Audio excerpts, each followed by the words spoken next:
Hi everyone, very good afternoon to all of you and you are most welcome. Welcome to selection target. कैसे आप सभी लोग और कैसी चल रही है आपकी तैयारी? और सभी लोग लाइव आ जाइए और ज़्यादा से ज़्यादा शेयर कर दीजिए। Don't tell people about your dreams, don't tell people about your dreams, show them your dreams. लोगों को मत बताइए कि आप क्या जीवन में बनना चाहते हैं, बल्कि बन करके दिखाइए कि मैं ये बनना चाहता था, और वही व्यक्ति अपने जीवन में सफल भी होता है। क्योंकि आप लोगों को बोलेंगे, वो आपको डिमोरलाइज करेंगे, डिमोटिवेट करेंगे और आप घबरा जाएंगे, है ना। तो आपको अपनी ऊर्जा अपनी तरक्की में लगानी, दूसरों को बताने में नहीं। वो तो मालूम चल ही जाएगा जिस दिन आप सिलेक्ट हो जाएंगे। और ये रहा पहला क्वेश्चन बेटा आपके स्क्रीन पर। पूरे फोकस होकर के आंसर दीजिएगा, जल्दीबाजी मत कीजिएगा। एक एक क्वेश्चन समझ लीजिए बिल्कुल आपके टीजीटी में रखा वाला क्वेश्चन है। Question number 1, one of her firmest belief among the Hindus is that karma affects their life and also the life after death. No error. What will be the right option? बताएं। आज लंबी class होने वाली, तो नाम में बहुत ऊर्जा वेस्ट नहीं करनी है। चलिए, इसमें कुछ लोग ए आंसर कर रहे हैं और कुछ लोग बी आंसर भी कर रहे हैं। ठीक है, देखिए मैं आपको एक बात बता देता हूँ। तो जो लोग बी कर रहे हैं बेटा, तो बी क्यों कर रहे हैं वो आप समझिए, लेकिन फिलहाल ए पे मैं बताता हूँ और एक्सप्लेन करता हूँ हर एक पॉइंट को। देखिए, one of her firmest belief, आपको पता है कि जब भी वन ऑफ की बात होती है तो मतलब कि ज्यादा में से कुछ चुनने की बात हो रही है ना। ऑफ लगता है तो मतलब चुनाव की बात हो रही है। ठीक है, तो यहां पर पहले लिखा हुआ फर्मेस्ट लिखा हुआ है। अब आप बहुत लोग कह रहे होंगे कि देखिए यहां पर बिलीफ नहीं आएगा बेटा, क्या आएगा? बिलीव्स आएगा। क्या आएगा? बिलीव्स आएगा, है ना। बिलीव्स में क्या होता है? विश्वास, यानी विश्वासों में जो एक विश्वास ये है एमंग द हिंदूज, यानी कि हिंदुओं के बीच में, इज दैट ये है कि क्या है? कर्मा अफेक्ट्स देयर लाइफ, कि जो कर्मा है वो जिंदगी, उनकी जिंदगी को प्रभावित करता है। And also the life after death, और मौत के बाद भी उनके जीवन को प्रभावित करता है। तो यहां पर वन के लिए बेटा यहां पर इज आ गया, कर्मा भी सिंगुलर है तो यहां पर अफेक्ट्स आ गया, और बिलीफ का हो जाएगा बिलीफ। तो याद रखिएगा, वन ऑफ के बाद में हमेशा क्या आता है? प्लूरल नाउन आता है। ठीक है, क्या आता है? प्लूरल नाउन आता है। समझ में आ गई बात? बिलीव्स नहीं होगा बेटा, ये जो बिलीव्स लगा रहे हैं ना, ये लगा रहे हैं, ये बेटा वर्ब बना रहे हैं आप, वर्ब की फिफ्थ फॉर्म लिख रहे हैं, गलत है, ध्यान रखिएगा। ठीक है, बिलीव्स होगा, स्पेलिंग समझ लीजिए, BELIEFS, बिलीव्स होता है, बिलीव्स नहीं होगा। ये तो फिर हो गया बिलीव वाला, BELIEVE, बिलीव। ठीक है, इसका बिलीव्स आप वर्ब की जो बोलते हैं फिफ्थ फॉर्म। ठीक है, तो ये बात ध्यान रखिएगा। चलिए, बात समझ में आ गई आप सभी को? चलिए ठीक है, इसके बाद बढ़ते आगे की तरफ और देखते हैं। हाँ, बिलीव्स हो गया। इसके बाद अगला क्वेश्चन बेटा ये रहा आपका question number 2, a leopard can not change spots. बताइए क्या होगा? जिनका सही है बहुत अच्छी बात है, इसमें क्या होगा? इसका आंसर दीजिए, बताइए। A leopard can not change spots. ठीक है, चलिए आंसर दीजिए।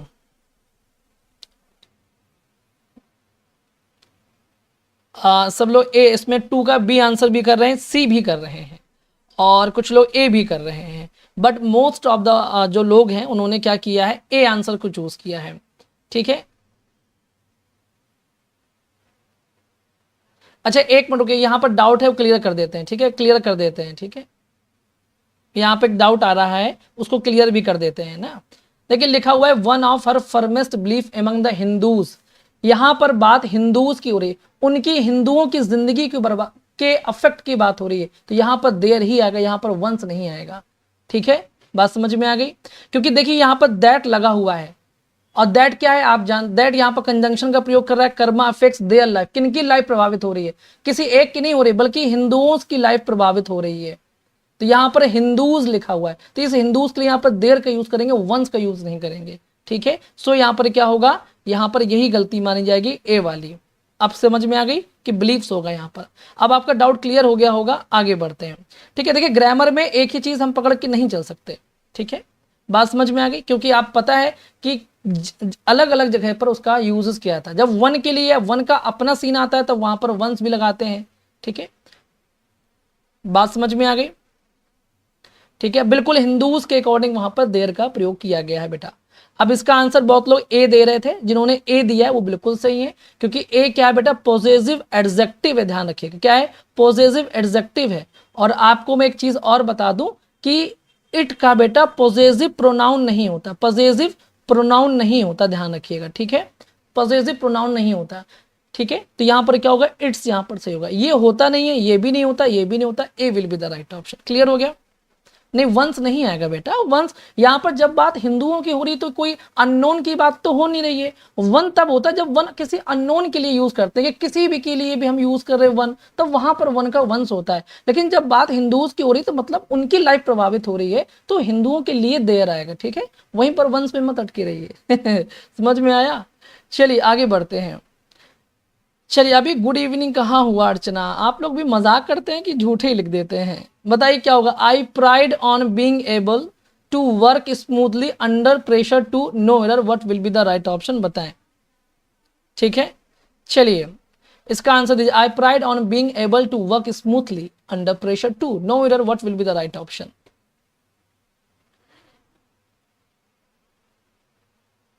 कोई बात नहीं राखी, देखिए एक चीज सिंपल सी बात है, ग्रामर में रूल्स जो होते हैं ना, उनके अगर आप एक्सेप्शंस पढ़ने बैठेंगे तो मुझे लगता है लगभग हर एक रूल का कोई ना कोई एक्सेप्शन ग्रामर में मौजूद है। इसलिए मैं ग्रामर को कानून कहता हूँ, बिल्कुल कि कानून है ये, वैसे भी नियम पे चलता है, लॉ है ना, जैसे नियम में कोई एक्सेप्शंस होते हैं बहुत सारे। चलिए इसमें क्या होगा, प्राइड इन बता रहे हैं, अच्छा अच्छा अच्छा, चलिए सी आंसर कर रहे हैं, मतलब ए आंसर कर रहे हैं, है ना। तो ए जो आंसर कर रहे हैं उसके रीजन क्या है बेटा, सी आंसर करने का रीजन क्या है, और बी आंसर रीजन करने का रीजन क्या है, सब अपना अपना लगा रहे हैं। देखिए मैं आपको समझाता हूं, मैंने आपको कई सारे वर्ड्स पढ़ाए थे, याद आ रहा होगा, जिसमें था प्राइड भी था, एक्विड भी था, ठीक है, और अवेल भी था, पढ़ाया, प्रेजेंट भी था, अपसेंट भी था। बताइए किसको नहीं पता, मेरे साथ रिवाइज कीजिए बेटा, वरना ये मैराथन लेने का कोई मतलब नहीं रहेगा यदि आप रूल्स को आपको दिमाग में हम रिवाइज नहीं करवा रहे हैं। एब्सेंट हो गया, किल हो गया, ठीक है, और भी हर्ट हो गया, और भी वर्ड एक्सर्ट हो गया, एक्सर्ट मतलब होता है कड़ी मेहनत करना, ठीक है, अवेंज हो गया यानी कि बदला, ठीक है, अम्यूज हो गया यानी इंटरटेनमेंट हो गया, ठीक है, रिकनसाइल, मैंने कई सारे वर्ड आपको बताए थे। यदि ये एज ए बेटा वर्ब प्रयोग हो रहे हैं, एज ए वर्ब, ये भी पॉइंट ध्यान रखिएगा, एज ए वर्ब प्रयोग कर रहे हैं तो, ठीक है, क्योंकि प्रेजेंट क्या है, वर्ब की तरह भी यूज होता है और एडजेक्टिव की तरह भी यूज होता है, तो वर्ब की तरह यूज हो रहे होंगे और उसके बाद में कोई ऑब्जेक्ट नहीं दिया गया है, तो याद रखिए हमको रिफ्लेक्सिव प्रोनाउन का प्रयोग करना पड़ेगा।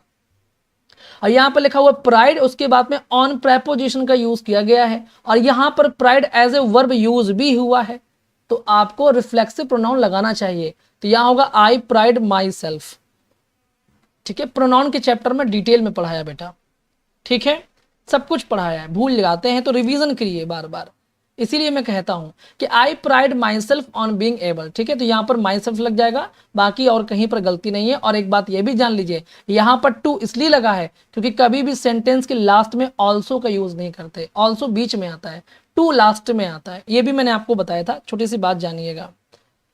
चलिए बिल्कुल, इसके बाद देखिए डिटेल मैंने लिख दिए ताकि आप लोगों के लिए बाद में दिक्कत ना हो, ठीक है, यही तो मेंबरशिप लेने का फायदा है। अब क्या हुआ, he leads a very busy life so he goes everywhere by a car, no error, what will be the right option. Questions बेटा आपको इजी, मॉडरेट, टफ हर लेवल का मिलेगा, क्योंकि एग्जाम में सारे क्वेश्चंस टफ नहीं होते, सारे क्वेश्चंस इजी नहीं होते, और सारे क्वेश्चंस मॉडरेट नहीं होते, ये बात ध्यान रखिएगा, यही पैटर्न होता है। चलिए तो बिल्कुल सबको पता है, मैंने पढ़ाया है बेटा कि बाय के बाद में सीधा मोड ऑफ ट्रांसपोर्ट लिखते हैं, सीधा जो भी है बाय के बाद कार, ट्रेन, जो भी लिखना है सीधा आएगा। और यदि आपने ऑन या इन का यूज किया है तो उसके बाद में आप आर्टिकल का यूज करते हैं, और उसके बाद में मोड ऑफ ट्रांसपोर्ट का यूज करते हैं, ठीक है, याद रखिएगा। जब ऑन इन दिया रहता है, बाय है तो सीधा आएगा, so C will be the right option, यहां पर ए नहीं होना चाहिए था। क्लियर हो गया है ना। अब प्लीज लाइक और शेयर कर दीजिए। अब देखिए, I have read many plays of Shaw's who is called the Shakespeare of our age, no error, what will be the right option, बताइए। देखिए इसमें भी एक बहुत अच्छा रूल मैं आपको बताने वाला हूं, बहुत बढ़िया रूल है, आपको समझ में आएगा जब मैं आपको बताऊंगा, ठीक है। चलिए तो यहां पर आंसर आना स्टार्ट हो गए हैं, सी लोगों ने। यहां पर क्या कर रहे हैं, 100 होगा, बिल्कुल वेरी गुड। ए में गलती है, शॉज नहीं होगा, यहां पर सिर्फ और सिर्फ शॉ लिखेंगे, देखिए मैं आपको एक स्ट्रक्चर बताता हूं कि यदि मैनी लिखा हुआ है और मैनी के बाद, देखिए मैनी है ना, और मैनी के बाद में नाउन लिखा हुआ है तो प्लूरल नाउन आएगा। और देखिए दूसरी बात, ऑफ लिखा हुआ है तो इसके बाद में जो नाउन आएगा बेटा उसमें हम एपॉस्ट्रोफी एस का यूज नहीं करेंगे, ठीक है, एपॉस्ट्रोफी एस का यूज नहीं करेंगे। लेकिन याद रखिएगा ये लिखा हुआ है, यदि ए प्लस नाउन लिखा हुआ है प्लस ऑफ लिखा हुआ है तो हम यहाँ पर नाउन के बाद में एपॉस्ट्रोफी एस का प्रयोग करते हैं, यदि ए वाला स्ट्रक्चर है। ए नाउन, ठीक है, जैसे मैं कह दूं कि ए पेन ऑफ राम से मैंने कह दिया, यानी राम के पेन में से एक पेन, जो राम के बहुत सारे पेन हैं उसमें से एक पेन की बात हो रही है। लेकिन इसमें भी बहुत सारे एक्सेप्शन से आप देखेंगे, ठीक है, मैंने पढ़ाया भी था एक बार।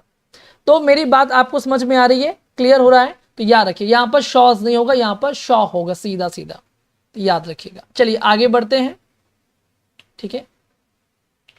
इसके बाद आपको आंसर देना क्वेश्चन नंबर 6 का क्या होगा, पंक्चुएट द फॉलोइंग सेंटेंस, बताइए। देखिए सिंपल सी बात, तो यहां पर जो सही आंसर होगा बेटा वो क्या होगा देखते हैं। इसमें आपको आंसर करना है C will be the right option हो जाएगा, क्योंकि लिखा हुआ the creator answered yes but by accepting the burden you will show your greatness of heart, find out the correct one. तो इस सिंपल सी बात ये है कि जब बात पंक्चुएशन की है तो द क्रिएटर आंसर यस लिखा हुआ है, यस के बाद में बट लगाया हुआ है, लेकिन यहाँ पर कॉमा का प्रयोग नहीं किया गया, इसलिए गलत है।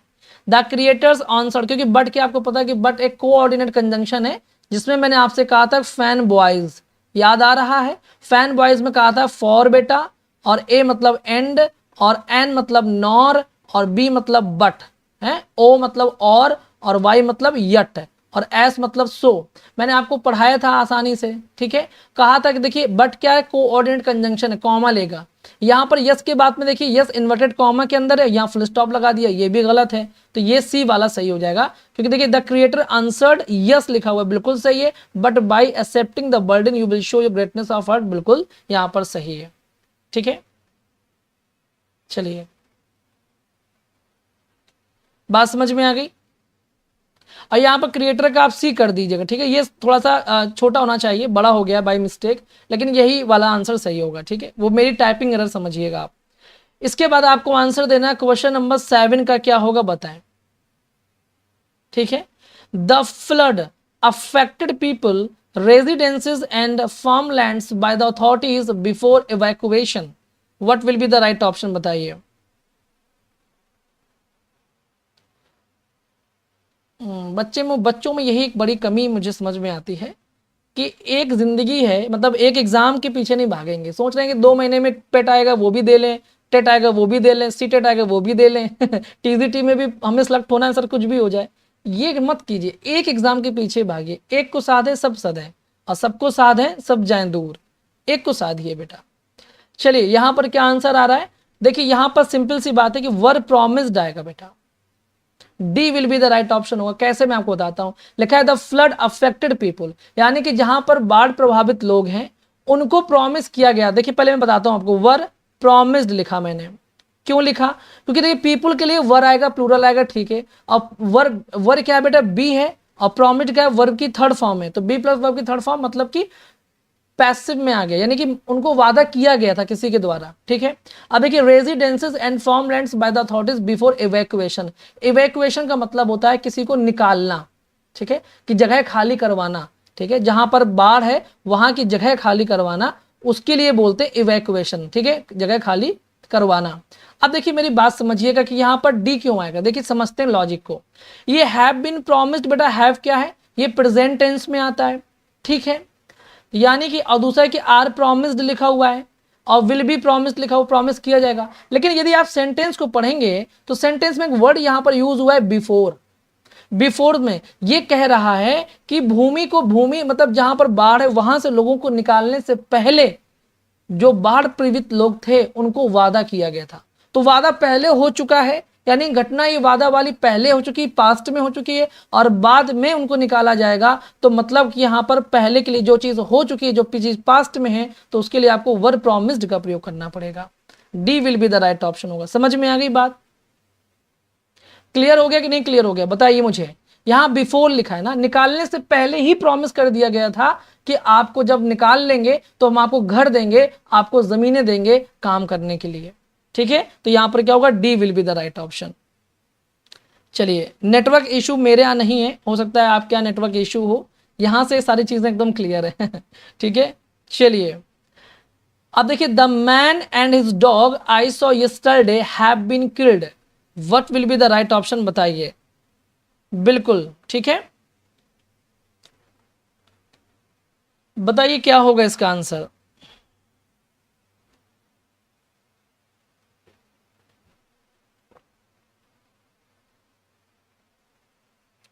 निधि बेटा, आप लॉजिक लगाते रहिए, लॉजिक से ग्रामर नहीं चलती है, रूल्स से चलती है ना, ये लॉजिक गलत है। प्रॉमिस तो पहले किया जाएगा ना, तब तो किसी, जब वो मान जाएंगे, जब आप प्रॉमिस करेंगे, वो एग्री कर जाएंगे कि हाँ ठीक है मुझे निकाल लीजिए, तभी तो निकालेंगे ना। नहीं, कौन मर जाएंगे लेकिन अपना घर नहीं छोड़ेंगे, अपनी ज़मीनें नहीं छोड़ेंगे, लोग ऐसा बोलते हैं। ठीक है, देखिए दैट आएगा बिल्कुल, क्योंकि यहाँ पर the man and his dog, यदि दो लोग जुड़े हैं, यानी कि पर्सन भी है और प्लस कोई एनिमल मिल जाए आपको, ठीक है, या थिंग, और इनके लिए हमको यदि रिलेटिव प्रोनाउन का यूज करना पड़े तो दैट का यूज करते हैं, क्योंकि आपको पता है कि दैट पर्सन के लिए भी आता है और दैट एनिमल के लिए भी आता है, दैट थिंग के लिए भी आता है। ठीक है, लेकिन जो हु होता है वो सिर्फ पर्सन के लिए आता है। ठीक है, और विच जो होता है वो वस्तुओं के लिए आता है, एनिमल्स के लिए आता है, बर्ड्स के लिए आता है, और दैट सभी के लिए आता है, और हुम यहाँ पर यूज होगा नहीं। बात समझ में आ गई आप सभी को? तो आंसर जो राइट होगा वो होगा C will be the right option. ठीक है, क्लियर हो गया? बताइए। बिल्कुल नहीं, विच नहीं लगेगा, देखिए यही तो कमी है, विच क्यों लगा देंगे आप? यदि आप विच यूज करते हैं तो यह मैन को तो विच क्वालिफाई नहीं करता ना, और हु जो है वो डॉग को क्वालिफाई नहीं करता, तो ऐसा चुनिए जो दोनों को क्वालिफाई करता हो। सो यहां पर हम दैट का यूज करेंगे। ठीक है, क्लियर होगी? चलिए, है ना। इसके बाद आपको आंसर देना है फेमिनिन ऑफ अर्ल, अर्ल का फेमिनिन क्या होगा बताइए। बिल्कुल शिवानी। चलिए, हाँ मोदी जी मेरे कहने से आ जाते तो फिर क्या बात थी। चलिए बताइए क्या होने वाला है इसका answer, feminine of earl.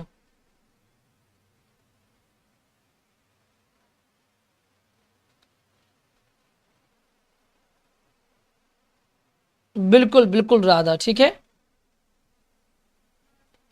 Feminine of earl क्या होगा बताइए। डी आंसर सही है। तो देखिए, अर्ल का मतलब होता है काउंटेस, यानी अर्ल का जो मतलब हो गया वो हो गया राजा या प्रिंस। ठीक है, कुलीन वर्ग के जो लोग होते हैं वो, और काउंटेस होता है कुलीन वर्ग की पत्नियां। ठीक है, जो बहुत पैसे वाले लोग होते हैं उनकी जो पत्नी होती है, बेगम जिसको कहते हैं, आप बेगम कह सकते हैं या रानियां कह सकते हैं, राजकुमारियां, वो काउंटेस होती है। D will be the right option. ठीक है, क्लियर हो गया, आसान था। इसके बाद आपको आंसर देना है क्वेश्चन नंबर 10 का क्या होगा। I am glad a new job, यहां पर क्या होगा इसका आंसर दीजिए, बताइए। ठीक है, चलिए बताइए इसका क्या होगा। I am glad a new job,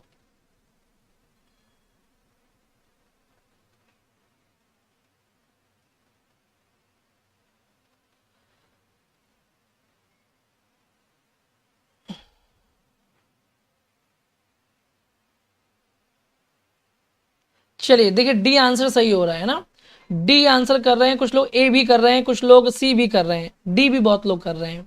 देखिए मेरी बात समझिए, लिखा हुआ आई एम ग्लैड, ठीक है, मैं खुश हूं, अ न्यू जॉब, यानी कि मैं खुश कब हूं, जब मुझे जॉब मिल गई। तो जॉब मिलने का काम पहले हो चुका कि नहीं हो चुका, मुझे बताइए, यस या नो।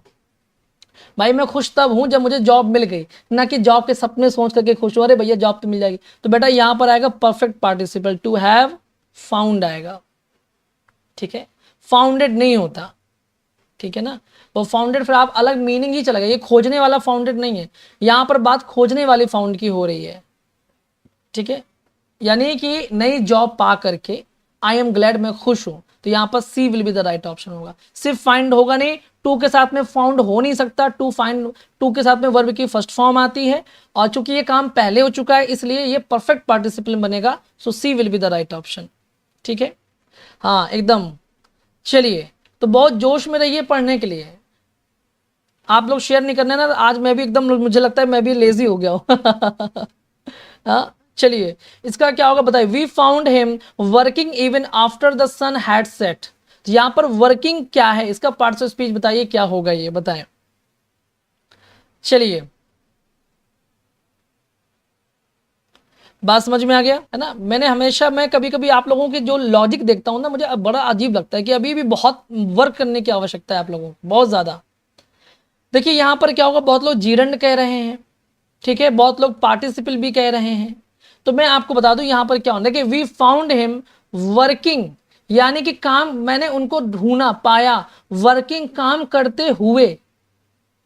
अब हुए आएगा तो क्या लगेगा, पार्टिसिपल लगेगा, बताया मैंने, पार्टिसिपल होगा। वी फाउंड हिम, हमने उनको देखा पाया, वर्किंग करते हुए, क्या काम करते हुए, even after the sun had set, यानी सूर्य के डूबने के बाद भी हमने उनको काम करते देखा।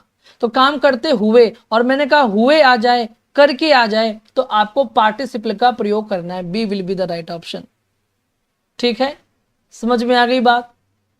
अगला क्वेश्चन देखते हैं क्या होने वाला है। इसके बाद है क्वेश्चन नंबर 12 का, you won't move that stone however strong you are. इसमें क्या होगा, इसका आंसर बताइए। लॉजिक लगाने के लिए रूल्स का क्लियर होना बहुत जरूरी है। देखिए इसमें लोग कह रहे हैं सी आंसर होगा, ठीक है। अब ये भी मैंने डिटेल में पढ़ाया है, खूब अच्छे से पढ़ाया है। लिखा है you want move that stone, यानी तुम वो पत्थर नहीं हिला पाओगे। वांट क्या होता है, विल नॉट का शॉर्ट फॉर्म होता है, नहीं हिला पाओगे। However strong you are, हालांकि तुम बहुत ही मजबूत हो, ठीक है। तो ये क्या, एडवर्सेटिव, विपरीत कंडीशन की बात कर रहा है। एक तरफ कह रहा है कि आप पत्थर नहीं हिला सकते, और एक तरफ कह रहा है कि आप बहुत मजबूत हैं। तो ये एडवर्सेटिव हुआ कि नहीं हुआ बताइए। ये विपरीत की बात हुई कि नहीं हुई, बिल्कुल हुई, एडवर्सेटिव हो गया। क्योंकि कमुलेटिव मैंने पढ़ाया कि जो संयोजक होते हैं, जो जोड़ने का काम करते हैं, हाँ, जैसे कि एंड होता है, ऑल्सो होता है, ठीक है, ऑल्सो होता है, बोथ एंड होता है, ये सारे वर्ड्स मैंने आपको पढ़ाए थे, ठीक है। अल्टरनेटिव में मैंने कहा था कि जो विकल्प की बात करते हैं, बिल्कुल। कंजंक्शन में मैंने पढ़ाया है बेटा, आप लोगों को सब कुछ पढ़ाया है, ठीक है। और इलेटिव मतलब विकल्प की बात करते हैं, ठीक है। तो यहां पर होगा, चलिए रिजल्ट की बात करते हैं। इलेटिव में रिजल्ट की बात करते हैं, विकल्प की बात नहीं, रिजल्ट की बात करते हैं। C will be the right option, ठीक है, समझ में आ गई बात। चलिए आज बच्चे भी कम है, मजा नहीं आ रहा बिल्कुल भी, बिजी ज्यादा हो गए बच्चे। संडे बर्बाद कर देता हूं क्या मैं आप लोगों का। Neither his friends nor his parents knows about his evil intention no error. What will be the right option, बताइए क्या होगा।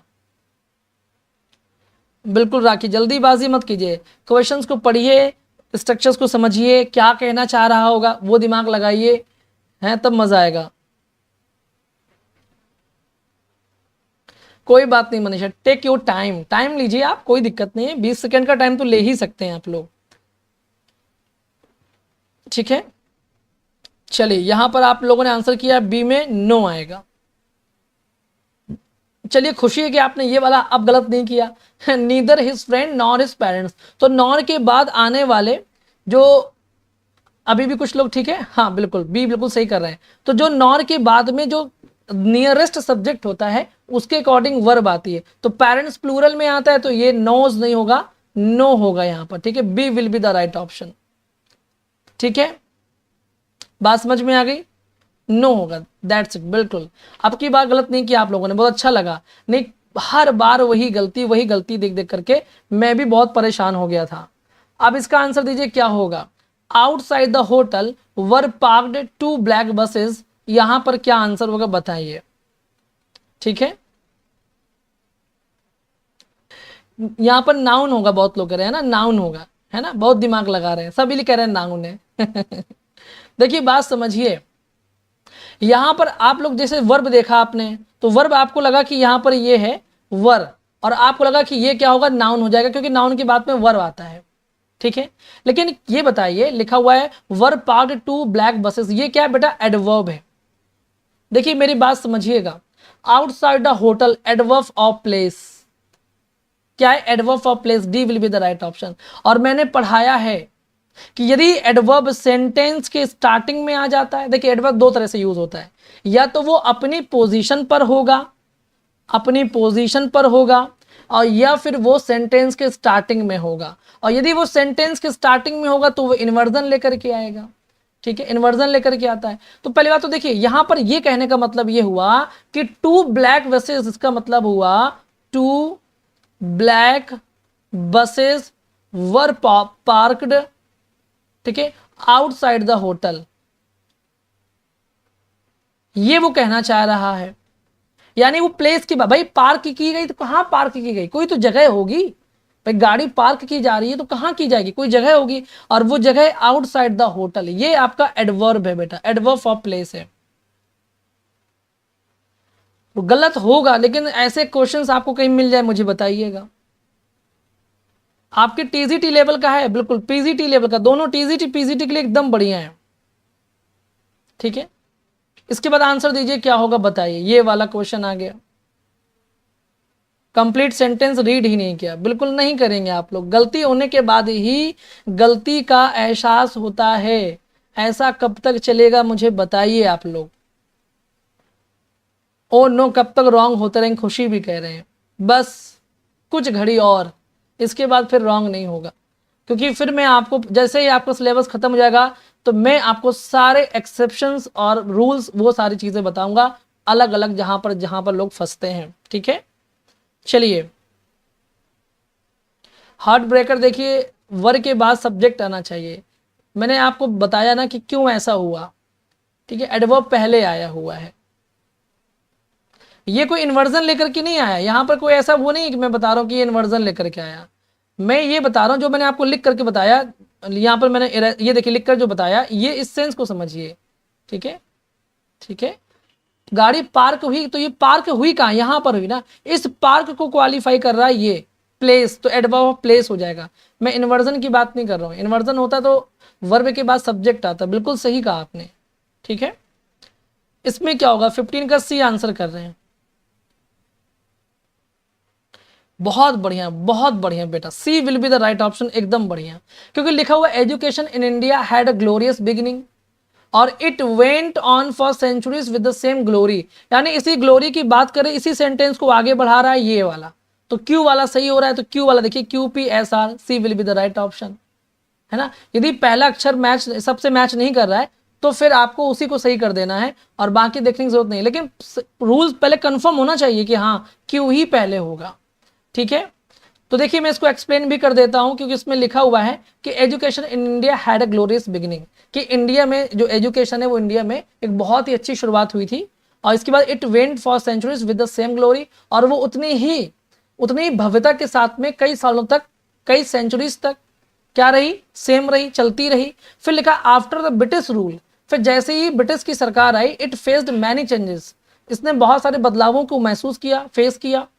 फिर इसके बाद में आया कि English as the medium of instruction had a very great response, इसके बाद one of the changes was the introduction of English as the medium of instruction, तो यहाँ पर एस होगा, आर होगा, ठीक है। कुल मिलाकर के आपने इसका आंसर बिल्कुल सही दिया है, और अगर सही दिया है तो फिर कोई बात नहीं है, C will be the right option. कभी कभी क्या करते हैं कि पहला सेंटेंस को पहचान लेते हैं अगर, तो हमारा आंसर सही आता है, तो हमें वक्त भी बर्बाद नहीं करना है, समय बचाना भी बहुत ज़रूरी है, ठीक है। नहीं बी नहीं होगा, सी होगा, ठीक है, सी होगा। मनीषा एक बार और देखिएगा बेटा, सी होगा, ठीक है, क्योंकि बी तो पी से शुरू हो रहा है ना, जब ग्लोरी की बात हो रही तो यहां पर ग्लोरी की ही बात को कंटिन्यू लिखना है, फिर इसके बाद आप बोलेंगे कि ब्रिटिश रूल में ये चेंज हो गया, ठीक है। इसके बाद आंसर दीजिए क्या होगा, इसका बताइए क्या होगा, which one is correct spelled.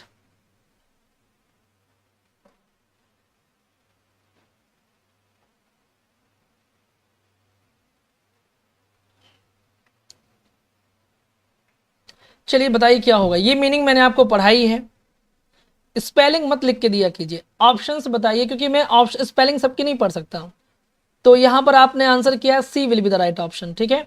जितने लोगों ने सी किया है बिल्कुल पढ़ा है, मैंने पढ़ाया था आपको आर वाले में कि री, और फिर कहा था CON है, और फिर वही वाला जो रेनेसा में लगता है, रेनेसा वाली स्पेलिंग में NAISSANCE, है ना, री CON कॉन, और फिर नई, ठीक है, और SSANCE रिकॉनेसेंस, यानी रिकॉनेंस मतलब होता है सैन्य परीक्षण होता है, ठीक है ना, सैनिक गतिविधियों का परीक्षण करना कि हमारे दुश्मन के इलाके में क्या चल रहा है, क्या स्ट्रेटजी है उनकी, उस स्ट्रेटजी का परीक्षण करने को बोलते हैं ये रिकॉन्सेंस। तो यहाँ पर C will be the right option हो जाएगा। ठीक है, जितने लोगों ने सी किया है बढ़िया बात है। इसके बाद आंसर दीजिएगा इसका, ये इसमें क्या होगा बताइए। स्नेह लता, चलिए किसी ने तो कहा कि please do like and share, क्योंकि बच्चे कर ही नहीं रहे हैं आज, पता नहीं, हो सकता है बच्चे बिजी हो, बाद में देख लेंगे, है ना, बाद में देख लेंगे। लेकिन यदि आप कर सकते हैं शेयर तो जरूर कीजिए और लाइक भी कीजिए, क्योंकि हो सकता है मेरे टाइम पर और जगह क्लासेस चल रही हों, क्योंकि आजकल ये बहुत चलता है, बहुत मतलब टाइम दूसरों का भी बर्बाद करेंगे बच्चों को पढ़ने नहीं देंगे कि एक जगह मन लगा के पढ़ें। चलिए काजल बताइए क्या होगा। Dinesh Singh Nidhi, B will be the right option कोई कह रहा है। चलिए इसमें बी आंसर कर रहे हैं। बेटा ये स्पेलिंग तो आसान है, ठीक है। देखिए मैं आपको बता दूं, अमरेन तिवारी, थैंक यू। अब देखिए बेटा सिंपल सी बात है, ये लिखा हुआ है डिसओरिएंटेशन लिखा हुआ है, तो डिस तो आप जानते ही हैं, ओरिएंट भी आप जानते हैं, है ना, ओरिएंटेशन, टेशन के लिए ATION, बट क्या डिसओरिएंटेशन क्या है, D will be the right option. DES होता नहीं है, DYS होगा नहीं, और यहाँ पर T के बाद में E होगा नहीं, यहाँ पर A होगा, disorientation, D will be the right option. कितना आसान था, है ना, कितना आसान था। चलिए डिसओरिएंटेशन का मतलब होता है कि अब हम किसी के ओरिएंटेड नहीं, मतलब किसी के एक जगह पर निश्चित नहीं है, माने भटकाव है हमारे अंदर, ठीक है, क्या है, भटकाव। तो डिसओरिएंटेशन का मतलब होता है भटकाव, कि एक जगह पर फोकस नहीं है। टेट भी देंगे, पेट भी देंगे, सीटेट भी देंगे, लेखपाल भी देंगे, SSC भी देंगे, बैंक भी देंगे, रेलवे भी देंगे, ऐसे करने वाले देते ही रहते हैं exam D will be the right option. बहुत बिटर ट्रूथ है बेटा, ये कड़वा है मगर सत्य है, हमेशा एक के पीछे लगना चाहिए। इसका बताइए क्या होगा, कौन सा सेंटेंस करेक्ट है बताएं।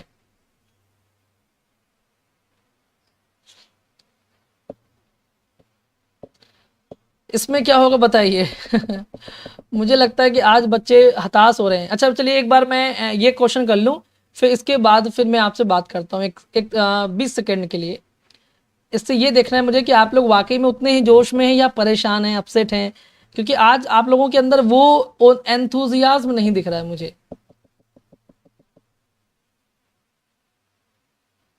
सर लिटरे, अच्छा, ओ ये बात है विदित, अच्छा अच्छा, चलिए कोई बात नहीं, अभी तक संडे नहीं चलता था, अब संडे भी चला रहे तो अच्छी बात है, बच्चों पढ़ेंगे फायदा होगा B will be the right option. चलिए देखिए इसमें दो घटनाएं हैं, आप जान रहे हैं कि हेडमास्टर का आना और घंटे का बजना, तो इसमें जब बिफोर लिखा हुआ है तो मतलब हेडमास्टर साहब पहले आ गए, एक्शन फर्स्ट हो गया कि हेडमास्टर साहब पहले आ गए, और एक्शन 2 हो गया कि बेल बाद में बजी। तो जो एक्शन पहले होता है वो परफेक्ट में होता है, मैंने आपको बताया है, और जो दूसरा होता है वो किसमें, इंडेफिनिट में होता है। तो ये अगर यहाँ पर हैड हो जाएगा, ठीक है, पास्ट में जाएगा तो हैड प्लस वर्ब की थर्ड फॉर्म, तो यहाँ पर हो जाएगा वर्ब की सेकेंड फॉर्म, तो B will be the right option.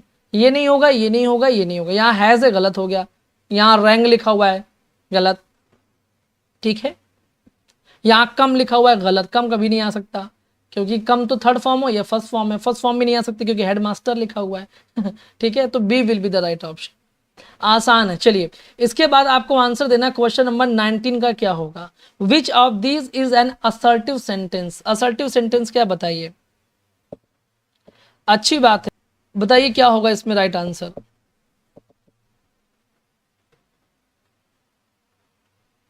19 में फटाफट आंसर कीजिए गाइस, क्योंकि क्लास बहुत लंबी हो जाएगी नहीं तो, अभी 40 क्वेश्चन है, फटाफट आंसर कीजिए। 19 का डी आंसर कर रहे हैं, ठीक है, जितने देखिए बिल्कुल सही है, आपको असर्टिव सेंटेंस बनाना है। Why waste time in reading trash, तो ये तो इंट्रोगेटिव हो गया गलत। Please have a look at the क्या लिखा ब्रोकर, यहाँ पर ये भी गलत, क्यों, क्योंकि ये इंपैरेटिव सेंटेंस है। और how beautiful is the rainbow exclamatory sentence है। I wish that I were healthy again, ये वाला आपका असर्टिव है, सही हो गया, तो यहाँ पर होगा D will be the right option, ठीक है, जो कि एक्सक्लेमेटरी को जब असर्टिव में कन्वर्ट करते हैं तो आई विश लगा करके बनाते हैं, ये बात मैंने आपको पढ़ाया था, तो यहाँ पर D will be the right option हो जाएगा, ठीक है। चलिए बहुत बढ़िया आंसर किया, अब आपको आंसर देना है क्वेश्चन नंबर 20 का क्या होगा बताइए, which of these nouns take the preposition for after it.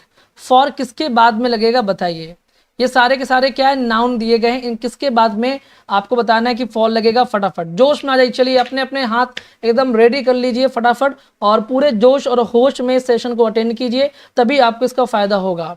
ठीक है, अपने दिमाग को बिल्कुल दुरुस्त कर लीजिए। चलिए अच्छी बात है सुष्मिता, वेरी गुड। जिसको जिस चीज में कमजोरी लगती है उसी चीज को देखिए। ठीक है, जैसे ग्रामर कमजोर है तो ग्रामर देखिए, लिटरेचर कमजोर लिटरेचर देखिए, कुछ और कमजोर है अगर तो कुछ और देखिए। चलिए, थैंक यू विशु आपके कॉम्प्लीमेंट के लिए, थैंक यू सो मच। अब देखिए बहुत सिंपल सी बात है, इसमें अलग अलग आंसर आ रहे हैं, लेकिन मैं आपको राइट आंसर बता दूं क्या होने वाला है। देखिए फॉर का यूज करते हैं एम्बिशन के लिए। एम्बिशन का मतलब आप जानते हैं कि महत्वाकांक्षा। तो किसी चीज के लिए महत्वाकांक्षा करना, कि जैसे मैं कह दूं कि एम्बिशन फॉर, ठीक है, योर ड्रीम लिख दिया मैंने, कि आपके सपनों के लिए जो आपकी महत्वाकांक्षा है, तो यहां पर एम्बिशन के बाद में फॉर का यूज करेंगे। बार्गेन नहीं होगा, बार्गेन के साथ में विथ का यूज करते हैं। किसी के साथ में तो मोल भाव करना मतलब विथ का यूज होगा। और अलायंस का मतलब होता है गठबंधन, और गठबंधन के लिए भी आपको विथ का यूज करना है, विथ आएगा। और एक्सपीरियंस के साथ में आपको ऑफ का यूज करना है, कि एक्सपीरियंस ऑफ समथिंग, कि किसी चीज का अनुभव है आपके पास में, है ना। एक्सपीरियंस ऑफ टीचिंग, टीचिंग का अनुभव है आपके साथ में। तो यहां पर राइट आंसर क्या हो जाएगा, यहां पर राइट आंसर हो जाएगा आपका फॉर के लिए ना, C will be the right option यहां पर हो जाएगा। बिल्कुल ठीक है, जैसे आप कह सकते हैं कि we are ambitious for TGT job. ठीक है, ऐसे आप बना सकते हैं। तो एम्बिशन के साथ में आपको फॉर का यूज करना है। ठीक है, we have ambition for TGT job. इसके बाद बताइए क्या होगा, the candidate requested the chairman to repeat the question again, what will be the right option, बताइए। चलिए क्या होगा इसका राइट आंसर, बताइए। तो यहां पर अगेन का यूज नहीं होगा, क्योंकि रिपीट भी लगा हुआ है, और रिपीट का मतलब ही होता है कि कोई चीज को दोबारा करना, तो दो बार अगेन नहीं लगाना है। तो रिपीट के साथ में कभी भी अगेन का यूज नहीं करते हैं, क्योंकि ये क्या है, सुपरफ्लुअस हो जाएगा। क्या हो जाएगा, सुपरफ्लुअस हो जाएगा। ठीक है, ध्यान रखिएगा। तो यहां पर क्या होगा, C will be the right option, क्योंकि अगेन को हमें हटा देना है। तो अगेन में गलती इस वजह से यहां पर होगा। इसके बाद अगला आप देखिएगा, अगला क्या है, अगला क्वेश्चन नंबर 22 है, she is fit this job. यहां पर क्या होगा, इसका आंसर दीजिए, बताइए। चलिए, इसमें 22 का आंसर अभी तक नहीं आया है। ठीक है, बिल्कुल, she is fit for this job. तो किसी चीज, किसी जॉब के लिए फिट होना है, किसी चीज के लिए फिट होना, यहां पर आपको फॉर का यूज करना पड़ेगा, ना तो टू, ना तो ऑफ, ना तो यहां पर कुछ भी नहीं। ठीक है, तो आप यूज करेंगे फॉर का, she is fit for this job, C will be the right option. आसान है, बल्ले बल्ले हो गई आपकी, एक नंबर पर आ गए, खुशी से झूम रहे होंगे हैं कि बहुत देर बाद सही तो हुआ कम से कम। ठीक है, इसके बाद इसका आंसर दीजिए क्या होगा। Literature is replete tales of power, what will be the right option, बताइए। प्रेपोजिशन के क्वेश्चन है ये, और आपके एग्जाम में पूरा कंप्लीट पूरा पार्ट्स ऑफ स्पीच पूछा जाएगा, जिसमें फाइनाइट नॉन फाइनाइट वर्ब्स भी पूछी जाएंगी, नरेशन वाइज सब कुछ आएगा। हाँ, आज आयोग से क्वेश्चन हैं, बिल्कुल आज आयोग के क्वेश्चन से। चलिए अब देखिए मैं आपको बताता हूँ, literature is replete, C answer कर रहे हैं बहुत लोग, बोले सर सी होगा, बहुत अच्छी बात है, क्योंकि रिप्लीट का मतलब होता है भरा हुआ, और किसी चीज से भरा होने के लिए हम विथ का यूज करते हैं। ठीक है, क्या हो जाएगा ये, तो यहां पर हो जाएगा विथ, आंसर सही हो जाएगा। ठीक है, क्लियर हो गया।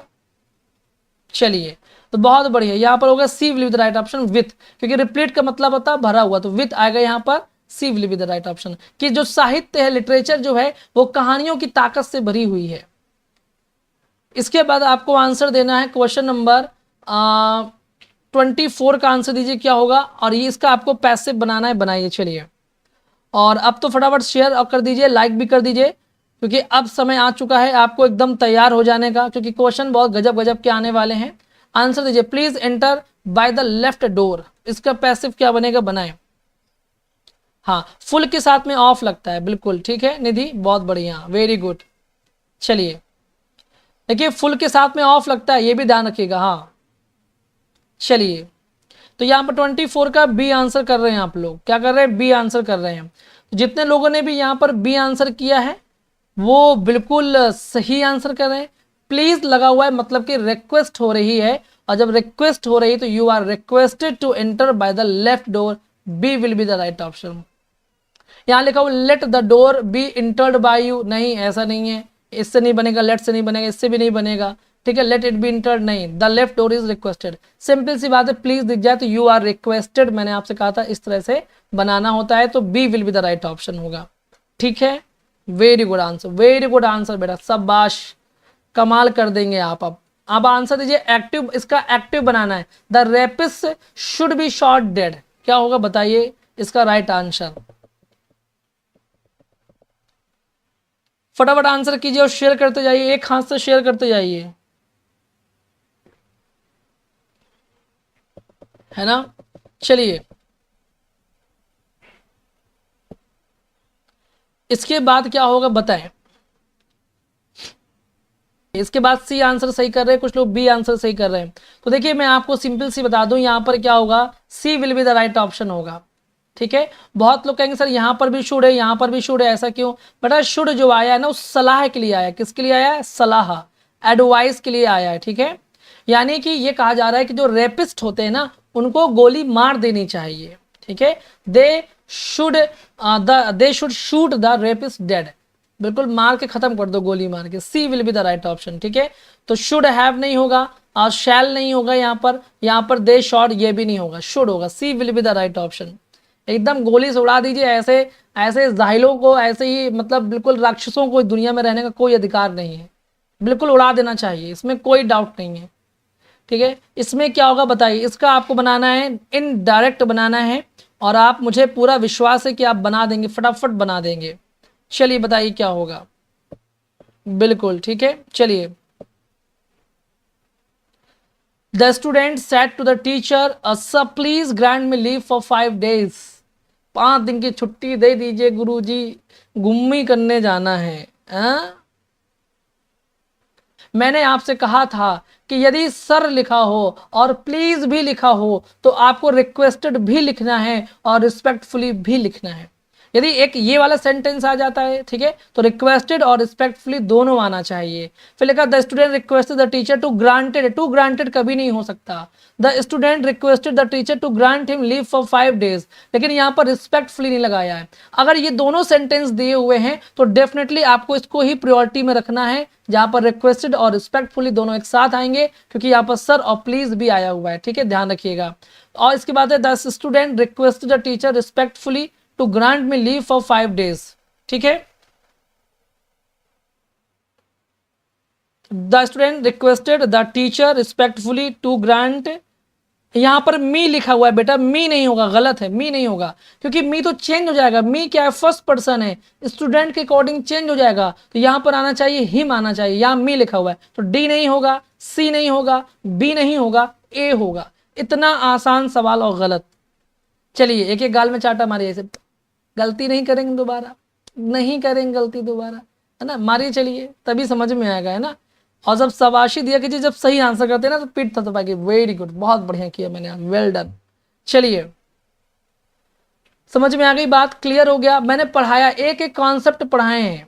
आई कैन नॉट से व्हेन ही विल गो, ये कौन सा क्लॉज होगा बताइए, चलिए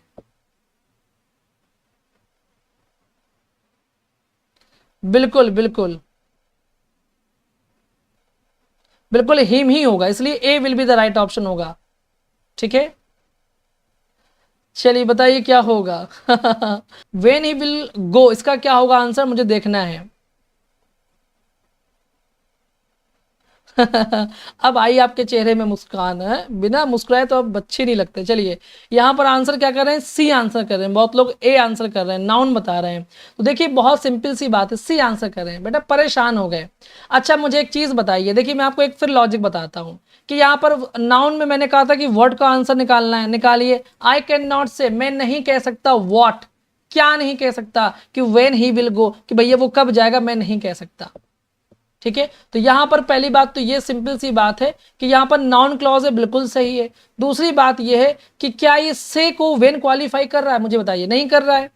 वेन जो है क्या वो इस वर्ब को क्वालिफाई कर रहा है, नहीं कर रहा है। तो जब नहीं कर रहा है तो ये एडवर्ब कैसे हो सकता है, एडवर्ब नहीं हो सकता, ठीक है, याद रखिए बात समझ में आ गई? क्योंकि ये से क्या है, वर्ब है, और वर्ब को क्वालिफाई नहीं कर रहा है व्हेन, तो एडवर्ब कैसे हो सकता है? नहीं हो सकता। और रिलेट भी नहीं कर रहा है तो ये एडजेक्टिव भी नहीं हो सकता, तो A will be the right option होगा। क्लॉज पढ़ाया है डिटेल में, मस्ट वॉच, जाइए प्लेलिस्ट में देखिए, सब कुछ पढ़ा दिया, complete grammar course. I shall follow you where you go, इसमें क्या होगा बताइए, इसका राइट आंसर बताइए। चलिए ठीक है, ध्यान रखिए, मैंने आपको बहुत अच्छे तरीके से पढ़ाया है। यदि आप क्लॉज का वीडियो नहीं देख रहे हैं, यदि आप सिंथेसिस नहीं देख रहे हैं, तो ये आपकी फॉल्ट है, उसका नुकसान आपको ही होगा। ठीक है, मैंने पूरी ग्रामर पढ़ा दी है, कल पंक्चुएशन पढ़ाऊंगा, ध्यान रखिएगा। चलिए इसमें क्या होगा, बिल्कुल अन्नू सिंह, विजय भान, चलिए रीना और अमरेंद्र तिवारी, अमन राय, क्या होगा इसका राइट आंसर बताएं। देखिए बी और सी इसमें भी अलग अलग आंसर कर रहे हैं। देखिए बात समझिए, मेरी बात को समझिए, यहाँ पर लिखा हुआ आई शैल फॉलो, और फॉलो करने के लिए आप कहीं जाएंगे आएंगे, ठीक है, यानी किसी के पीछे। वेयर जो है इस फॉलो इस वर्ब को क्वालिफाई कर रहा है कि नहीं कर रहा है? बिल्कुल कर रहा है, तो ये एडवर्ब क्लॉज होना चाहिए। पढ़ाया मैंने ना, I shall follow you where you go, जहां, मैंने कहा था जहां का आंसर मिल जाए। ठीक है, मतलब कि आप इसको कहिए कि वेयर का आंसर मिल रहा है कि नहीं मिल रहा है, कि भैया जहां आप जाओगे मैं वहां आपको फॉलो करूंगा, यानी कि ये एडवर्ब क्लॉज हो जाएगा। अगर यही रिलेटिव हो जाता, यदि मान लीजिए कोई जगह का नाम दिया होता, कोई प्लेस का नाम दिया होता, उसके बाद में वेयर लिखा होता, तो यही बन जाता क्या, रिलेटिव क्लॉज बन जाता, या एडजेक्टिव क्लॉज उसको जो कहते हैं, तो वो एडजेक्टिव क्लॉज बन जाता। लेकिन ये वर्ब को क्वालिफाई कर रहा है, नाउन को क्वालिफाई नहीं कर रहा है, इस वजह से ये क्या होगा, एडवर्ब क्लॉज होगा, ना कि एडजेक्टिव क्लॉज होगा। और ये वर्ड का आंसर है नहीं, तो ये नाउन क्लॉज भी नहीं होगा।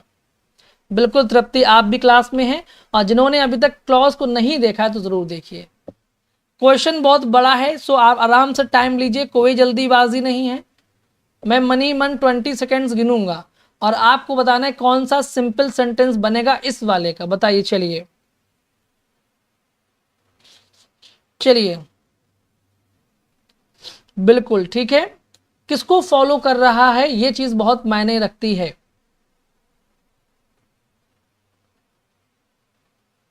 अच्छी बात है, इंस्पिरेशनल जोन। चलिए हैप्पी डॉटर्स डे, अच्छा डॉटर्स डे है, तो चलिए दुनिया की सभी बेटियों को बहुत सारी शुभकामनाएं, और ईश्वर से प्रार्थना है कि खूब मजबूत बने, खूब सफलता को हासिल करें, घर परिवार का नाम रोशन करें, बहुत सारी ब्लेसिंग्स। बिल्कुल मनीष, चलिए अब तक 4 क्वेश्चन रॉन्ग हुए, कहा ना करें, तो चलिए तब भी बढ़िया स्कोर है आपका। अब देखिए यहाँ पर देखिए सिंपल सी बात है कि बहुत लोग बी आंसर कर रहे हैं, बहुत लोग डी आंसर कर रहे हैं, बहुत लोग अलग अलग आंसर कर रहे हैं। ठीक है, मैं आपको बताता हूँ, लिखा हुआ है कि Mahatma Gandhi was a great visionary, पहला एक ये हो गया, he realized the danger of communal conflicts. ठीक है, यानी महात्मा गांधी बहुत बड़े दृष्टिकोण वाले थे। ठीक है, और वो कम्युनल यानी जो जातीय मतभेद थे उनको, उनके खतरों को समझते थे। और he sacrifice his life to bring about unity, और उन्होंने एकता के लिए अपने आप को सेक्रीफाइस कर दिया। अब आपको इसको बनाना है सिंपल सेंटेंस में, तो पहले वाले को पढ़ते हैं, क्या लिखा, a great visionary Mahatma Gandhi realise the danger of communal conflict, and लग गया, एंड लग गया यहाँ पर, and sacrifice is life to bring about unity. ये क्या हो गया बेटा, ठीक है, ये क्या हो गया, तो ये हो गया आपका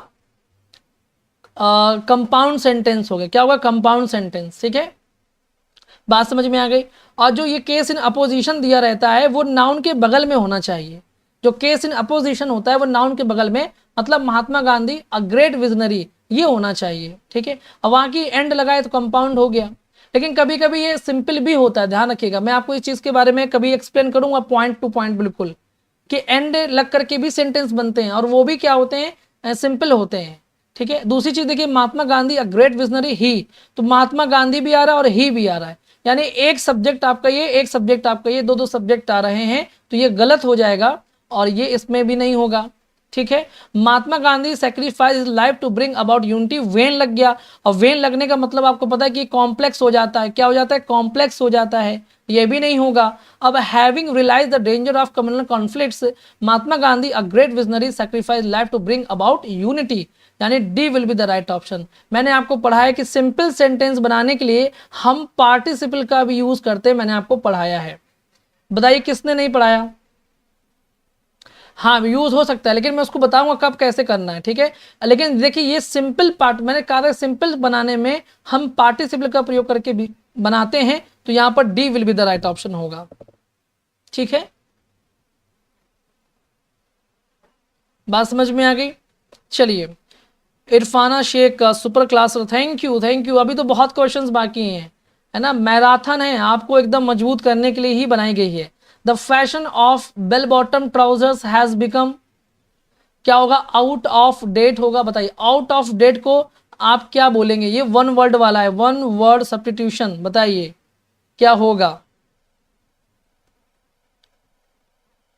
बिल्कुल, इतना बड़ा सेंटेंस देख के बहुत लोगों ने पढ़ा भी नहीं होगा, एग्जाम में भी ऐसी आलस करेंगे क्या आप लोग, हाँ। चलिए, आज की मैराथन में बच्चे इतने कम, मैं तो 400 सोच के आया था क्योंकि पिछली बार तो 350 प्लस लोग देख रहे थे। हाँ चलिए, चलिए कोई बात नहीं, ठीक है। देखिए C will be the right option यहां पर कर रहे हैं। बिल्कुल, देखिए आउट ऑफ डेट का मतलब होता है जो अब प्रचलन में नहीं है, अप्रचलित है। और मैंने आपको पढ़ाया, मैंने पढ़ाया था ऑब्सोलीट पढ़ाया था, है ना, कि जो अब बिल्कुल भी प्रचलन में नहीं, ऑब्सोलीट मैंने पढ़ाया था आपको, उसी से बना है, ऑब्सोलेसेंट बना हुआ है। तो C will be the right option हो जाएगा यहाँ पर, क्या हो जाएगा, ठीक है। और प्रीपॉस्चरस भी मैंने पढ़ाया है, जिसका मतलब होता है बेहुदा, बेढंगा, ठीक है, बेहुदा, प्रीपॉस्चरस, कि पहले से ही पोस्टर लगवा दिए, बड़ा बेहुदा का काम कर दिया, है ना, सिलेक्शन हुआ नहीं और पूरे घर में चिपकवा दिए कि मैं तो नौकरी पा गया। अब देखिए डेबिलिटेटिंग, डेबिलिटेटिंग में मैंने आपको पढ़ाया, याद कीजिए मेरे उन शब्दों को, जिसमें मैंने आपसे कहा था, अरे बड़ी दुबली हो गई हो, खाया करो, है, बड़ी दुबली हो गई हो, एटिंग किया करो, खाया करो, यानी कि दुर्बल होना। तो डेबिलिटेटिंग का मतलब होता है दुर्बल होना। और ऑब्सोलेंट तो हो गया, ऑब्सोलीट से बना है। और ऑब्स्ट्री, देखिए क्या लिखा है, ऑब्स्ट्री प्रेस लिखा हुआ है, मुझे दिख नहीं रहा ठीक से मुझे लगता है कि मेरी आंखें कमजोर हो गई क्या। क्या लिखा, ऑब्स्ट्री पेरस लिखा हुआ है, ऑब्स्ट्री पेरस लिखा हुआ है। और इसका मतलब क्या होता है, जो चीज बड़ी प्रचंड है, यानी कि जो कंट्रोल में नहीं आ सकती, जो बहुत ही शोर शराबे भरी वाली है, शोरगुल भी कह सकते हैं, मतलब बहुत शोर होने वाली चीजें, बहुत ही प्रचंड वाली चीजें कहलाती हैं क्या, ऑब्स्ट्री पेरस, ठीक है, जो बहुत पेड़ती है बहुत शोर शराबा करती है। चलिए, तो यहाँ पर C will be the right option हो जाएगा। इसके बाद आंसर दीजिए, क्वेश्चन नंबर 31 का क्या होगा, बताइए।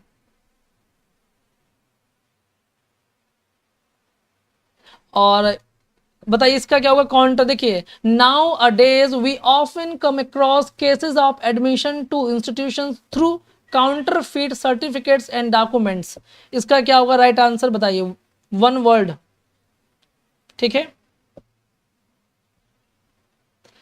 चलिए डी आंसर कर रहे हैं, मैंने आपको पढ़ाया है, काउंटर फीट को मैंने पढ़ाया था, कहा था कि उसके फीट में एनकाउंटर कर दो, गोली मार दो, क्योंकि वो बहुत ही जालसाजी वाला काम करता है। याद आ रहा है मेरा शब्द। ऐसे जब आप एग्जाम में बैठेंगे बेटा ना, तो एक एक बात याद आएगी कि गुरुजी ने ये पढ़ाया था, देखिएगा, ये कोई मजाक नहीं है, सीरियसली बोल रहा हूं। तो काउंटर फीट पढ़ाया, counter feet certificate and documents, यानी कि जाली सर्टिफिकेट और डॉक्यूमेंट्स, उसको क्या बोलते हैं, फॉर्जरी बोलते हैं। क्या बोलते हैं, फॉर्जरी बोलते हैं, यानी कि जालसाजी बोलते हैं, ठीक है। यानी सब नकली, सब फर्जी, नाम ही है फॉर्जरी, फॉर्जरी को फर्जी समझ लीजिए आप, आसान है। और स्टोइसिज्म का मतलब होता है कि भैया ना दुख, ना हमको सुख महसूस हो ना दुख, यानी कि वैराग्य, ठीक है।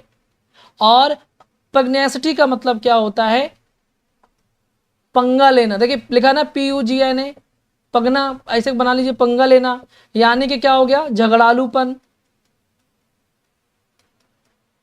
झगड़ालूपन हो गया। और एपिटफ मतलब होता है, आप जानते कि जो समाधि पर लेख लिखा जाता है उसको बोलते हैं एपिटफ, ठीक है।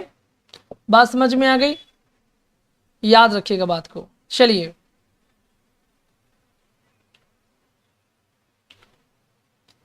इसके बाद क्या होगा, बताइए, practice of employing spice in war.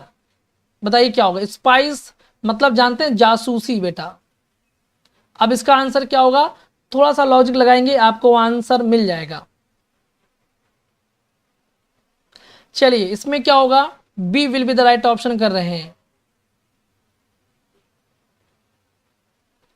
सही कहा, सही बात कही मनीषा आपने। देखिए बी आंसर सही है। देखिए मैं आपको याद करवा दूंगा, लिखा है कि practice of employing spice in war, यानी कि युद्ध में जो अपने जासूस छोड़ दिए जाते हैं उसको क्या बोलते हैं, एस्पियोनेज बोलते हैं। क्या बोलते हैं, एस्पियोनेज। देखेंगे यदि आप ध्यान से तो ई लिखा हुआ है और फिर ये स्पाई लिखा हुआ है और फिर ये ऑनेज लिखा हुआ है। इसमें स्पाई वर्ड को देखिए, देखिए इसके अंदर समाहित है, तो यानी B will be the right option. और एस्पियोनेज का मतलब होता है जासूसी होता है बेटा, क्या होता है, जासूसी करना, ठीक है। और एस्प्लेंडेड देखिएगा, इसमें भी एस्प्लेनेड का मैं बताता हूं आपको, इसमें देखिए LAN, अच्छा इसमें नहीं आ रहा है, चलिए लैंड नहीं आ रहा, लेकिन मैं आपको बता दूं कि ये क्या होता है।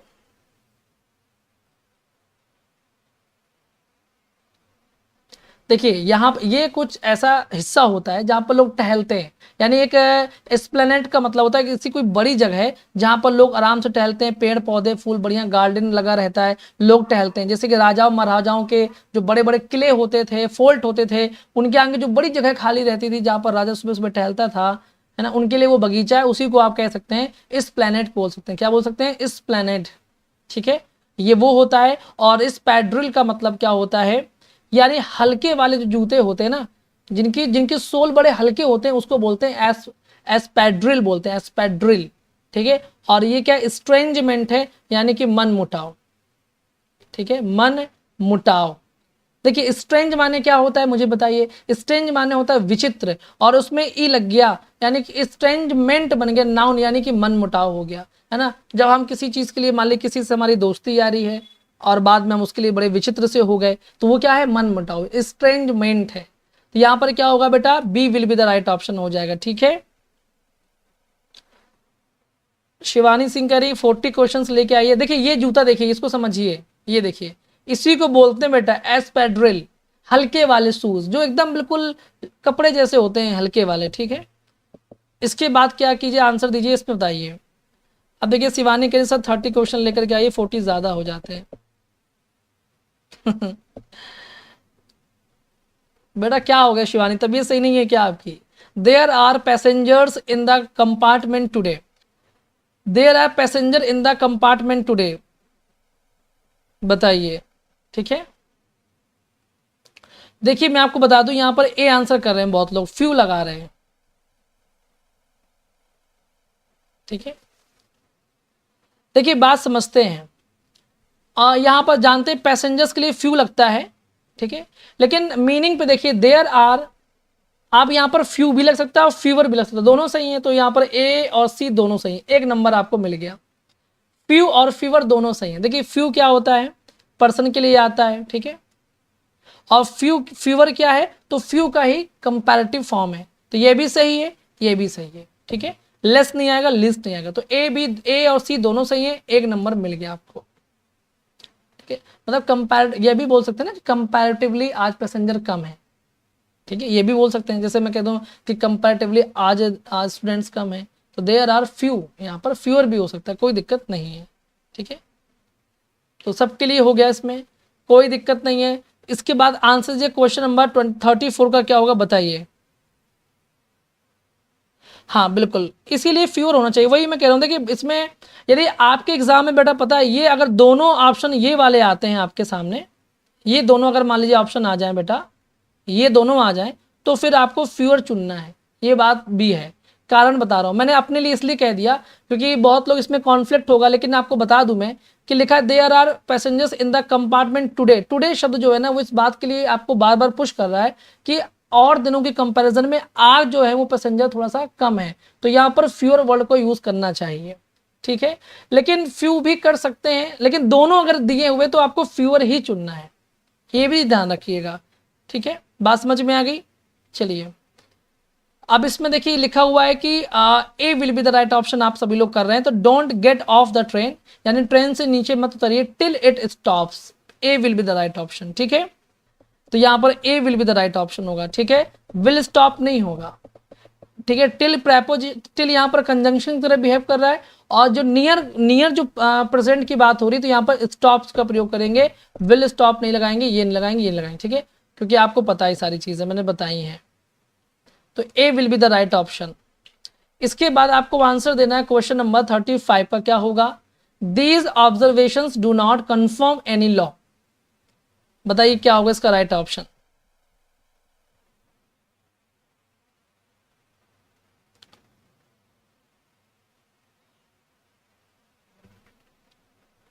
देखिए इसमें क्या होगा, सी आंसर होगा। बिल्कुल कंफर्म के बाद में टू लगाते हैं, बिल्कुल सही आंसर आपने चुना है। These observations do not conform to any law.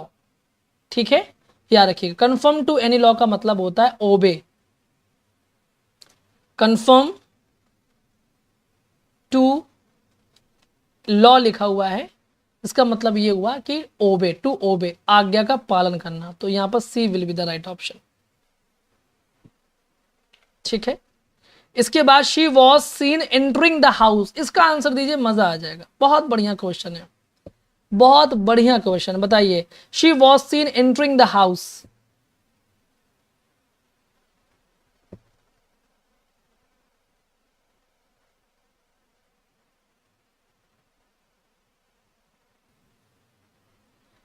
She was seen entering the house. यहां पर क्या होगा, बी डी और डी सब लोग आंसर कर रहे हैं अलग अलग, बी सी डी अलग अलग। परेशान हो गए होंगे कि, है ना, मैं जानता हूं कि यहां पर आप लोग दिमाग तो ये लगा रहे होंगे कि पक्का पार्टिसिपल है, बट कौन सा ये नहीं समझ पा रहे हैं। देखिए मैं आपको बताता हूँ, जिरंट, जिरंट तो नहीं होगा क्योंकि लिखा हो she was seen entering the house, यानी कि वो देखी गई घर पे प्रवेश करते हुए।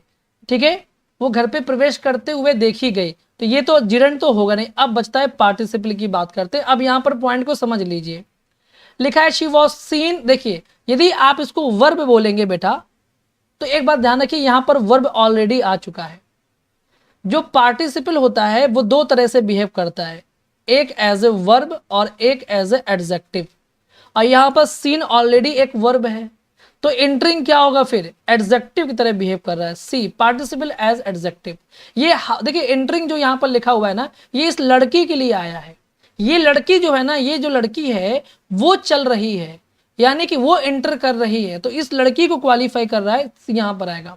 देखिए ग्रामर में इसलिए मैं कहता हूं कि पकड़ के मत बैठिए, ऐसा नहीं कि शी के पहले लगता तो ही ये सही होता, हाउस के पहले लग गया तो ये एंटरिंग हाउस को क्वालिफाई कर रहा। नहीं, ग्रामर में कोई भी चीज कहीं पर भी टपक पड़ती है, हमें लॉजिकली समझना पड़ता है। और यहां पर सिंपल सा लॉजिक ये लगाना है कि जब एक वर्ब दे चुके हैं तो दूसरी वर्ब क्यों आएगी। ठीक है, तो यहां पर आएगा सॉरी एडजेक्टिव वाला, यहां पर आंसर आएगा पार्टिसिपल एज एडजेक्टिव होगा। C will be the right option. ठीक है, बात समझ में आ गई। अब मुझे बताइए कि आप 20 किताबें पढ़ लीजिए बेटा। वो बच्चे फोन करते ना, सर किताब बता दीजिए, आप ले लीजिए 4-5 किताबें और बता दीजिएगा अगर आपको समझ में आ जाए ये कॉन्सेप्ट। आसानी से नहीं आएगा। ठीक है, किताबों से पढ़ना आसान नहीं, मुश्किल है। तो यदि आपको कॉन्सेप्ट पता है तो किताबें पढ़ सकते हैं आप। टू नो द रोप्स, इसका ईडियम का आंसर क्या होगा बताइए। ठीक है, पक्का भाई हैं आप उनके, किनके भाई हूं मैं, सिखा कह रही, किनके भाई बना दिया।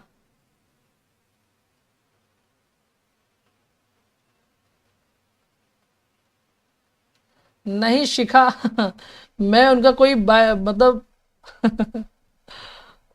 वो एक बेहतरीन टीचर है नो डाउट, लेकिन भाई मतलब हमारा ऐसे ही भाई जैसे कह सकते हैं, बट भाई नहीं है, मतलब एक होता ना बायोलॉजिकल भाई नहीं है।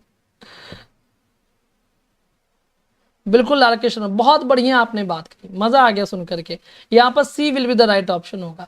टू नो द रोप्स यानी रस्सियों को समझ लेना, यानी to know the procedure of doing a job, यानी किसी काम को समझ लेना। ठीक है, C will be the right option. देखिए बात समझिए, रोप्स माने होता है रस्सियां, और टू नो द रोप्स मतलब रस्सियों को समझ लेना। अब मान लीजिए कि, मान लीजिए आपको कहीं जॉब मिली, अब बताया गया कि ये रस्सी को खींचने से ये होता है, वो रस्सी को खींचने से ये होता है, और आपने उन रस्सियों को खींचना समझ लिया, तो मतलब कि आपने काम को करने का प्रोसीजर समझ लिया। तो यहाँ पर क्या होगा, C will be the right option हो जाएगा, है ना। To recognise the lost things, यानी कोई ही चीज को पहचानना नहीं। टू डू रिगिंग, ठीक है, हाँ, टू डू रिगिंग, रिगिंग का मतलब होता है हेरा फेरी करना, है ना, हेरा फेरी, या बोराव का स्टाइल है वही वाला स्टाइल में, है ना, हेरा फेरी करना, तो रिगिंग नहीं होगा। और टू फ्लॉज, फ्लॉज का मतलब होता है कोड़े मारना, क्या होता है, कोड़े मारना होता है। ठीक है, हाँ, जैसे घोड़े को मारते ना, टक टक चल कट, ऐसे करते रहते वही वाला स्टाइल में, ठीक है। सर मेरे पास 3 बुक्स हैं ग्रामर की, पर आपसे पढ़ के ज्यादा समझ में आता। राधा करिए बिल्कुल समझ में आएगा बेटा।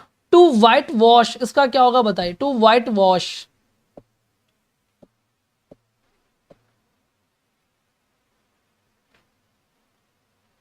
क्या समझ में आया इसमें बताइए क्या होगा। टू वाइट वॉश, यहां पर C will be the right option, है ना। टू वाइट वॉश यानी टू रिट्राइव डैमेज रेपुटेशन, यानी कि जो अपनी इज्जत की फजीयत कर चुके हैं आप लोग, उसको वापस लाना, उसी को बोलते हैं टू वाइट वॉश, है ना। कि कालिक पुत गई है पूरे शरीर में भैया, और अब हमने अपने आप को वाइट वॉश किया, मतलब कि अब हम फिर से सफ़ेद हो गए हैं, मतलब कि हमने सारी जो खराब रेपुटेशन थी, सारी बुराइयां थी, सबको ख़त्म कर दिया है।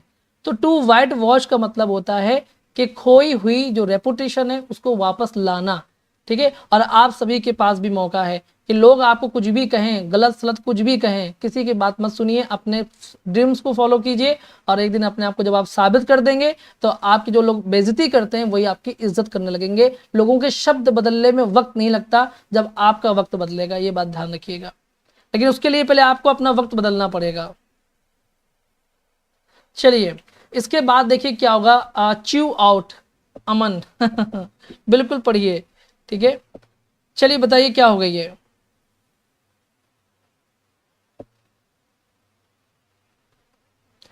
च्यू आउट का क्या होगा फ्रेजल वर्ब बताइए।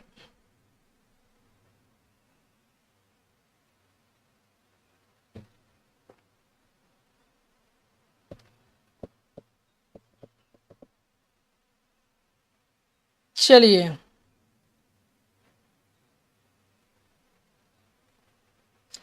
बिल्कुल बिल्कुल, देखिए इसमें आंसर आना स्टार्ट हो गए हैं। अब देखिए सिंपल सी बात है, च्यू आउट का मतलब होता है चबा डालना, एकदम कायदे में ना, एकदम खा जाएंगे, बोलते हैं ना। क्रिटिसाइज समवन एंग्रीली, मतलब बहुत गुस्से से किसी की आलोचना करना है, हाँ?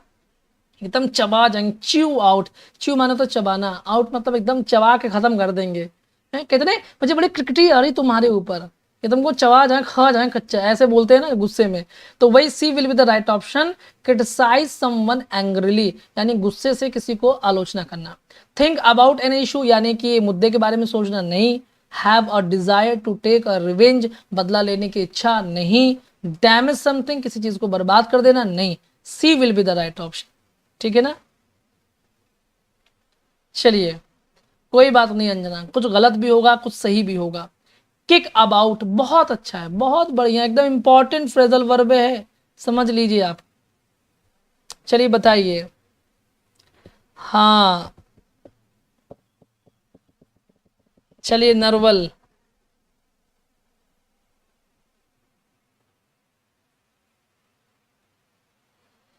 चलिए बिल्कुल हंसते रहिए अब देखिए इसमें क्या होगा। Kick about phrasal verb, relax, stay with in limits, discuss, sorry यहाँ पर डिस्कस की स्पेलिंग में थोड़ी सी एरर हुआ है, डिस्कस लिखा हुआ है डाई, ठीक है।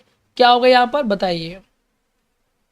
तो यहाँ पर देखिए किक अबाउट, अब मैं आपको एक बात बताता हूँ, ठीक है। अब देखिए एक ऐसे याद करने के लिए कह रहा हूँ कि मान लीजिए टेबल है, अब टेबल के पास में आप बैठे हुए हैं, और साथ में बगल में मान लीजिए आपके कोई फ्रेंड बैठा हुआ है, और यहाँ पर आपके पेरेंट्स बैठे हुए हैं, ठीक है, यहाँ पर बैठे हुए हैं। और आपने क्या कहा कि अब आपने प्लानिंग की कि ट्रिप में चलना है, और ट्रिप पे चलना, लेकिन कहा कि नहीं पेरेंट्स से पूछना पड़ेगा।